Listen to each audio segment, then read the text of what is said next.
Muy bien, gracias por acompañarnos. 8 de la mañana con 7 minutos. Bien, amigos, vamos a continuar ahora con una entrevista. En este momento está a la espera Giovanni Arias a través de la vía virtual. Vamos a hablar con él. Él es gerente de Sistema de Gestión de la Calidad Educativa, de un tema importante, ¿no? ¿Cuáles son las medidas para poder mejorar esta misma en el próximo año 2022, donde ya sabemos que la mayoría de alumnos va a tener que acudir de forma presencial? Bueno, sabemos que el Sistema de Gestión de la Calidad Educativa son la primera entidad peruana acreditada en la calidad educativa que viene impulsando sistemas de acreditación de la calidad educativa en diversas escuelas peruanas y de países de la región, bajo un enfoque que pretende generar una cultura de mejorar continuamente las escuelas. Y precisamente de este tema vamos a hablar con él. Antes de saludar, un gusto tenerlo. Muy buenos días. Buenos días, bienvenido. Muy buenos días, un gusto estar con ustedes. Un saludo desde Lima para toda la región de Arequipa. Bueno, y precisamente cómo mejorar la calidad educativa, ¿no? Ahora que, bueno, vamos a pasar una presencialidad, por lo menos es lo que se espera para el próximo año 2022, y cómo mejorar precisamente todo ello, ¿no? En las diversas escuelas. Sí, bueno, definitivamente estamos preocupados porque somos uno de los últimos países en Latinoamérica en regresar a la semipresencialidad y luego a la presencialidad, ¿no? Definitivamente han sido políticas que se han debido de tomar, me parece, y por el equipo técnico que tenemos aquí en nuestra agencia acreditadora, desde el año pasado, hacer un retorno tipo burbuja.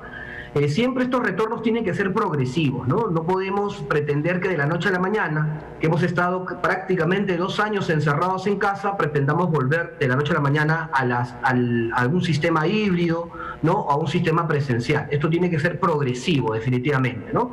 Entonces creo que el Ministerio de Educación ha tomado esta acción de ir progresivamente alistando algunas escuelas, y lo que nosotros sugerimos es que definitivamente todas las escuelas deben iniciar un proceso progresivo, al cual nosotros le llamamos una especie de marcha blanca. Es decir, no podemos pretender que recién en marzo del 2022 todos los estudiantes estén en la puerta de la escuela pretendiendo hacer un ejercicio semipresencial, ¿no? Así es. Creemos que es la oportunidad en estos meses de hacer algunas pruebas para saber qué tiempo nos va a tomar que cada niño pueda ingresar a la escuela tomando las medidas de bioseguridad que se han exigido, aunque ahora sabemos que el Ministerio de Salud ya está quitando algunas de estas medidas, pero es bueno que las escuelas empiecen este trabajo, ¿no?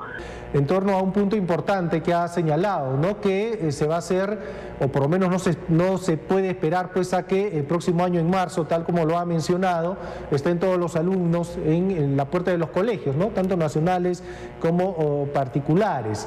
Y son muy pocas las escuelas a las cuales se está dando esta semipresencialidad en forma pues de experimento, pero sería necesario comenzar ya a aplicarlo en todos los colegios.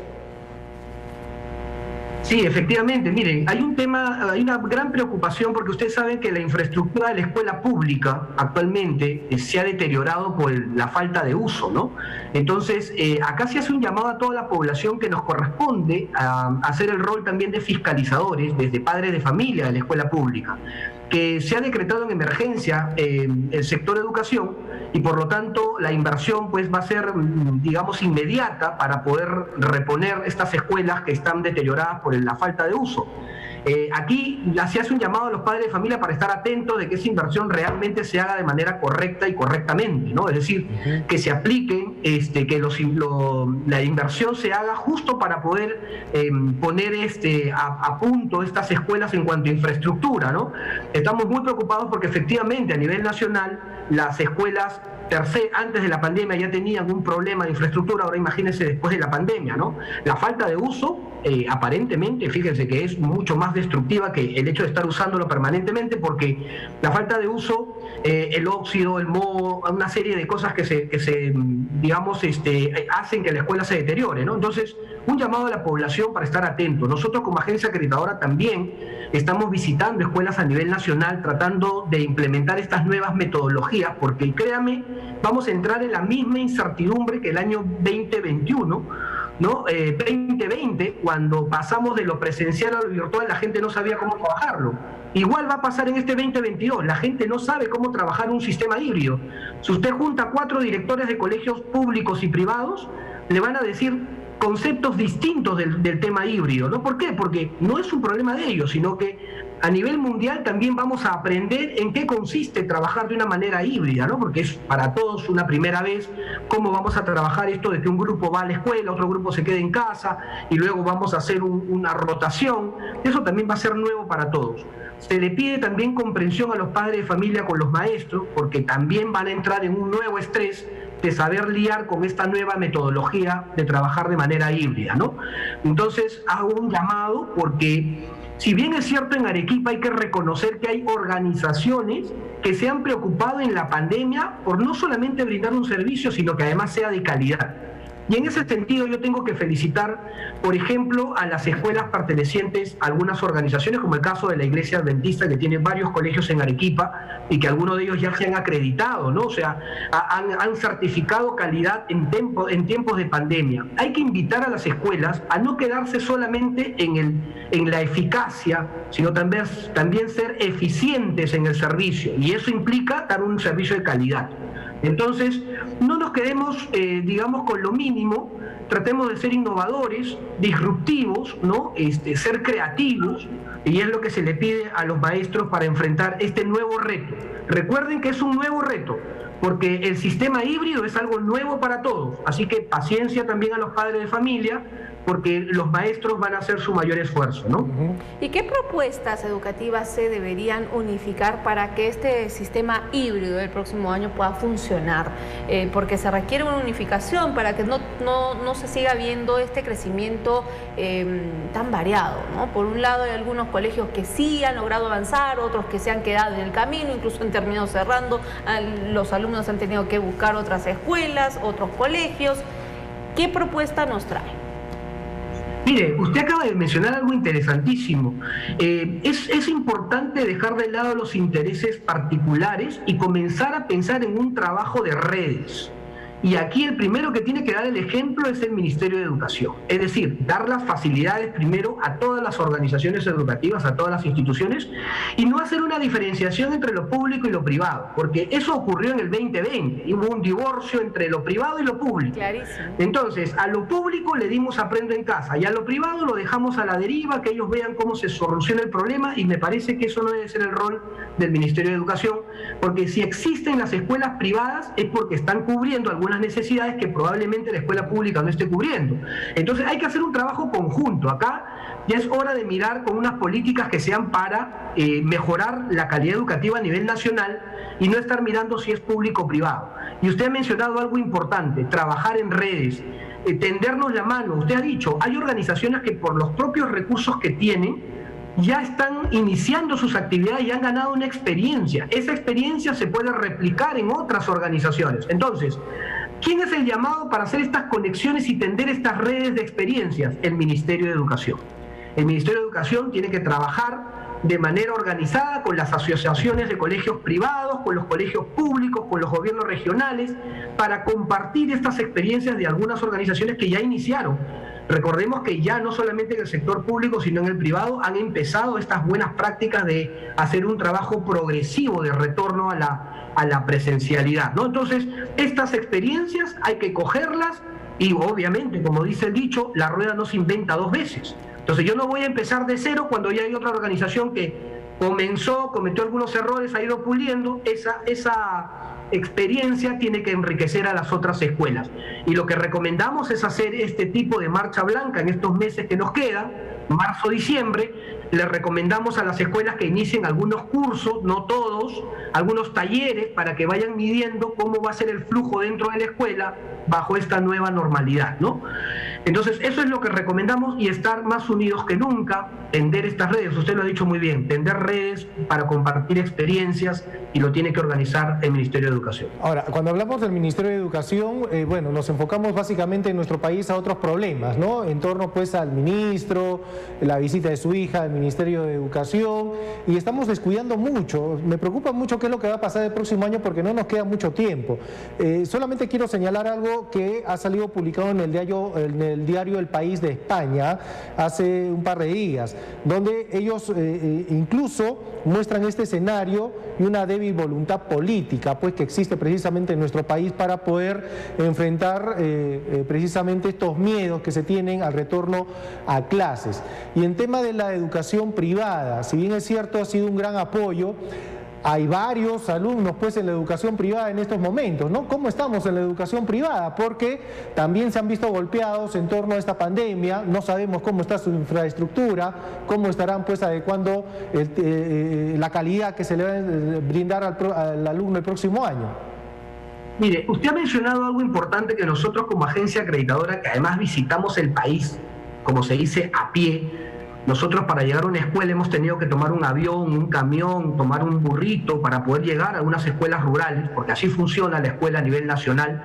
Ya es hora que nuestros responsables del Ministerio de Educación no piensen que el Perú pues es el distrito de San Borja donde está el Ministerio de Educación, ¿no? Hemos tenido a ministros que le dicen a los directores, por favor, que los niños pongan sus maletas en sus lockers, ¿no? Pensando en que todos los colegios a nivel nacional tienen lockers. Hay que decirle a nuestros ministros que hay colegios que no tienen carpeta, que no tienen techo, que no tienen agua. Entonces, la escuela privada también pasa por un proceso de cambio. Tanto lo público como lo privado está pasando por un proceso de cambio. Y creemos que el camino para poder determinar si una escuela tiene o no calidad no solamente está con la infraestructura, que es lo mínimo que se puede pedir. Lo más importante, estimados periodistas, es lo que pasa en el aula. Una escuela se define como calidad cuando los procesos de enseñanza-aprendizaje se dan de manera oportuna. Me ha tocado visitar colegios en la región de Arequipa, pequeños, humildes, pero con una grandeza de maestros, en donde se podría certificar que esos estudiantes están desarrollando competencias para poder enfrentar la vida. Y no tienen la gran infraestructura, tienen excelentes maestros. Preocupémonos lo más importante porque los maestros tengan las condiciones, ¿no? Que eso es lo importante.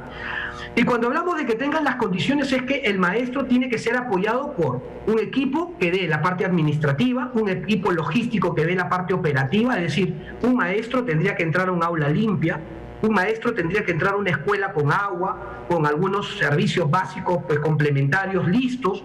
Entonces, la escuela privada, les comento, sí, efectivamente, usted tiene razón, tendríamos que medir la calidad. Efectivamente, las escuelas privadas tienen que responder a indicadores y estándares de calidad para determinar si deberían seguir funcionando o no. Porque si existe una escuela privada, estimados periodistas, es porque está cubriendo una necesidad que la pública no tiene, porque estaríamos locos de decir, yo voy a poner a mi hijo en un colegio de paga cuando la escuela pública es mejor, ¿no? Entonces yo pondría a mi hijo en una escuela pública, pero a veces hay ciertas situaciones que el padre evalúa y dice, prefiero poner a mi hijo en una escuela privada porque el padre cree que está cubriendo algunas necesidades que no cubre la pública. Entonces, hay que mirarlo con esos ojos. Creemos que estos niveles de certificación y acreditación van a ayudar a que la escuela privada se haga responsable. Es cierto lo que usted dice, hay escuela privada y privada entre comillas. Las escuelas serias privadas, tengo que reconocer que en Arequipa hay excelentes escuelas privadas de muy buen nivel, ¿no? Pero también es importante tener en cuenta que no solo debemos fijarnos en la parte de infraestructura. El corazón de una escuela es lo que pasa en el aula, ¿no? Bien, y hablando de la jornada educativa, esta debería ser como la que se dejó en el año 2019 antes de la pandemia, porque hay que recordar que en este tiempo donde han llevado la educación virtual a algunos de los niños, han tenido, obviamente por el tema virtual no pueden estar pegados a las horas lectivas como lo tenían quizás en el año 2019 por estar al frente de una computadora, ¿no? Pero ¿cómo debería darse? Los alumnos al próximo año deberían tener reducidas estas horas lectivas. ¿Cómo debería darse? Miren, lo primero que tenemos que tomar en cuenta, queridos periodistas, es que ya no estamos en los 70 y 80, donde se nos enseñaba por contenidos. Ustedes se acordarán, no sé si son tan mayores, pero los que somos por encima, bueno, ya en mi caso casi los 50, pero los mayores de 35 años para arriba, se les enseñaba por memoria, es decir, se acordarán, acuérdate de los ríos de la costa, los ríos de la selva. Entonces tú necesitabas muchas horas de estudios para poder aprender de memoria muchas cosas. Hoy en día la educación es distinta. La educación hoy en día desarrolla competencias, capacidades y habilidades, y el contenido es obviamente una pieza importante, pero no es la única. Entonces, los colegios no están ofreciendo cantidad de horas, ¿no? Sino un colegio ofrece un perfil de egreso. Recuérdenlo bien a los padres de familia. Cuando yo quiero exigir a un colegio resultados, revisen el perfil de egreso de un colegio. No le exijan la cantidad de horas. O sea, ¿qué quiero decir con esto? Que si yo le dicto 5 horas de matemáticas a un niño y a otros 7 horas, yo le puedo asegurar que a los 2 niños van a aprender o podrían aprender lo mismo en matemática o en cualquier otra área. O sea, no se trata de cantidad de horas, sino de calidad de horas, ¿no es cierto? Porque estamos desarrollando competencias. Entonces, no nos preocupemos por cuántas horas van a estar en la presencialidad. Acuérdense que hay que hacer un proceso, digamos, habíamos dicho, hay que hacer esto progresivamente. Entonces, hay que darnos nuestro tiempo porque pensemos en que, obviamente, tanto el maestro como el alumno entran a una nueva forma de trabajo semipresencial. Creemos que esto, cuando hablamos de progresivo, son horas en donde no deben pasar de 6 horas diarias, donde el estudiante pueda convivir nuevamente con sus compañeros y luego pasar a la virtualidad y al siguiente grupo. ¿Por qué estos grupos divididos? Por el tema de la aproximación. Ya se ha demostrado, ustedes hagan un recorrido por los centros comerciales y díganme por favor si en estos lugares se respeta la distancia requerida para evitar el contagio del virus. Por supuesto que no, ni siquiera en los autobuses, ¿no? Cuando uno sube a un bus o a una combi, los espacios ya fueron. Entonces, en la escuela no vamos a pretender que los niños menores de 10 años, 8 años, tengan la responsabilidad de tener esta distancia si pongo a todos los niños en un aula, ¿no? Entonces tenemos que hacerlo progresivo, de acuerdo a la cantidad de vacunados que estén también. Hay que reconocer que ya se está prácticamente avanzando con las vacunas de los menores. Entonces, el panorama, el escenario va a ser en función también de cuántas cantidad de niños estén vacunados, cuántos maestros, parece que los maestros ya en la totalidad se han ido vacunados, pero con respecto a los alumnos, vamos a ver los estudiantes hasta qué edad se van a llegar a vacunar. Pero tiene que ser progresivo y no nos preocupemos mucho por la cantidad de horas, sino por la calidad de horas con las que van a estar. Por eso es importante hacer estos ensayos desde este mes, que ya estamos empezando noviembre, algunos días de diciembre, para poder evaluar todo este sistema dentro de las escuelas, ¿no? Recuerden, padres de familia, ustedes no me exijan cantidad de horas, exijan el perfil de egreso. Y les pongo como ejemplo un punto nada más. Un padre de familia que quiere ver si hay calidad en su escuela cuando matricula a su hijo en el colegio, le pregunto, ¿cuántos años estudió su hijo en el colegio? 11 años, desde el primer grado hasta quinto de media. Y en los 11 años le enseñaron inglés. Le pregunto, ¿tu hijo está hablando inglés en quinto de media? Ya, no te pido que escriba, pero por lo menos que hable, porque si te han enseñado 11 años de inglés, lo mínimo que puedo esperar es que se pueda comunicar en el idioma inglés, es lo mínimo. Entonces, todos los padres de familia, pónganse a leer el perfil de egreso que el colegio propone, que eso es la mejor forma de medir la calidad de su colegio, ¿no? Muy bien, importante la precisión. Ahora, ¿qué vamos a hacer con el tema de la educación virtual? Hay que reconocer, hay pequeños y jóvenes que se han adecuado también muy bien, ¿no? Por lo menos los que han logrado acceder a este tipo de educación. Incluso les ha ido mejor que cuando estaban en las clases presenciales. ¿Cómo se tiene que adecuar este sistema el próximo año? Porque tampoco lo podemos desaparecer, ¿no? Hemos hecho un gran avance también en torno a la educación virtual y tiene que mantenerse junto con la presencialidad también. Miren, no le escuché muy bien la última parte, pero habló creo que de los niños de inicial, ¿no? Los primeros grados. En realidad en todos, ¿no? Porque hay jóvenes que se han adecuado muy bien al tema de la educación virtual.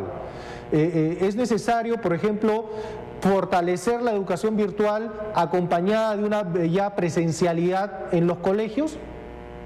Claro, miren, lo que no va a pasar, estimados periodistas, es que no va a pasar, no vamos a regresar a lo que hacíamos en el año 2019, de ninguna manera. O sea, atrás del 2019 eso hay un hito ahí, hay una demarcación ahí. Del 2020 hacia adelante la tecnología llegó para quedarse. Y además el profesor, yo le puedo asegurar que ha avanzado 10 años en el uso de tecnología en estos últimos 2. O sea, es decir, usted ahora tiene a un profesor que usa herramientas tecnológicas como si fuera su día a día, como si fuera el pan de cada día. Y lo que no vamos a pretender es que cuando regrese a lo presencial desaparezca el uso de estas capacidades por parte del maestro. Usted se acordará que en el año 2019 a los estudiantes se les prohibía, ¿no? Se le tenía prohibido ingresar al aula con un celular. Estaba prohibido, menos con una tablet. Hoy en día es necesario que el estudiante ingrese con su celular, ingrese con su tablet, que todos estemos conectados. Es decir, se ha creado un nuevo entorno de trabajo en la educación, ¿no? Claro, porque la tecnología ha permitido que los estudiantes tengan básicamente la información a la mano, ¿no? Cuando se dejan trabajos, incluso en el tema de recorridos virtuales en museos, una infinidad pues, de hechos que pueden ser utilizados y herramientas por los maestros que esperamos que no sean olvidadas por las gerencias regionales de educación, por el Ministerio de Educación y que sean aplicadas el próximo año también. Eso es lo que se espera. Ojalá que se continúe fortaleciendo. Muchísimas gracias por habernos acompañado y de repente alguna recomendación final. Sí, bueno, para las escuelas privadas pedirles que invitarlos a que entren en sistemas de certificación y acreditación de calidad para poder, digamos, ofrecer este servicio, este perfil de egreso a sus padres de familia y cumplirlo, ¿no? Con respecto a las escuelas públicas, pedirle a las autoridades que hagan un trabajo serio, ¿no? Que ahora que les toca invertir en la reconstrucción de las escuelas, por favor, que ese dinero sea utilizado de manera correctamente, ¿no? Y un llamado a los padres de familia que sean los mejores fiscalizadores de cómo se está usando el dinero de todos los peruanos. Porque cuando el Ministerio de Educación manda una partida para reconstruir las escuelas, es el dinero de todos nosotros y tiene que ser utilizado para el bienestar de nuestros estudiantes. Un llamado a la fiscalización de los padres de familia, estar atentos. Y con respecto, digamos, al Ministerio de Educación, que por favor las autoridades no se queden, digamos, sacando políticas sin salir de sus escritorios. Los invitamos a que recorran el Perú, que conozcan el Perú y que no solamente se enfoquen a la escuela pública, sino a todos en general, porque el Ministerio de Educación no es solo para la escuela pública, sino es para todas las escuelas y para todos los niveles, básica, superior, universitaria, ¿no? Ok. Bien, le agradecemos. Muchísimas gracias por habernos acompañado esta mañana.